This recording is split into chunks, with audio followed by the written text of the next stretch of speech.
Simple present എന്ന് പറയുന്നത് subject plus V1 അല്ലെങ്കിൽ എന്താണ് subject plus V1 plus S or S, subject plus V1 use ചെയ്യുക അല്ലെങ്കിൽ subject plus V1 plus S or S use ചെയ്യുക, അതിനെന്ത് പറയാം?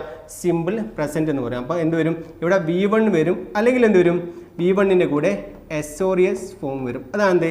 Simple present. അങ്ങനെ സിമ്പിൾ പ്രസൻറ്റ് ഫോമിലാണ് ഈഫിൻ്റെ കൂടെ വന്നിട്ടുള്ളത് എങ്കിൽ അതിനെ മെയിൻ ക്ലോസ് അല്ലേ, ഒന്നുകിൽ വില്ല് വരും അല്ലെങ്കിൽ ഷാള് വരും അല്ലെങ്കിൽ ക്യാൻ വരും അല്ലെങ്കിൽ മേ അല്ലെങ്കിൽ മസ്റ്റ് വരും. ദെൻ വേർബിൻ്റെ ഏത് ഫോം വരും? വേർബിൻ്റെ ബേസ് ഫോം ആയിട്ടുള്ള V1 ആണ് അവിടെ യൂസ് ചെയ്യുക. ആ കാര്യം പ്രത്യേകം ശ്രദ്ധിക്കുക. നോക്കാം, നമുക്ക് ടൈപ്പ് 1 ഒരു എക്സാമ്പിൾ നോക്കാം. നമ്മളിപ്പോൾ പറഞ്ഞ എക്സാമ്പിൾ തന്നെ അല്ലെ, ഇപ്പോൾ പറഞ്ഞ എക്സാമ്പിൾ എന്താണ്? If you study well you will pass അല്ലെ. ഇവിടെ വന്നിരിക്കുന്നതാണ് സ്റ്റഡി എന്ന് പറഞ്ഞ വെർബിൻ്റെ ഏത് ഫോമാണ്? സ്റ്റഡി എന്ന് പറയുന്നത് വെർബിൻ്റെ V1 ഫോമാണ്.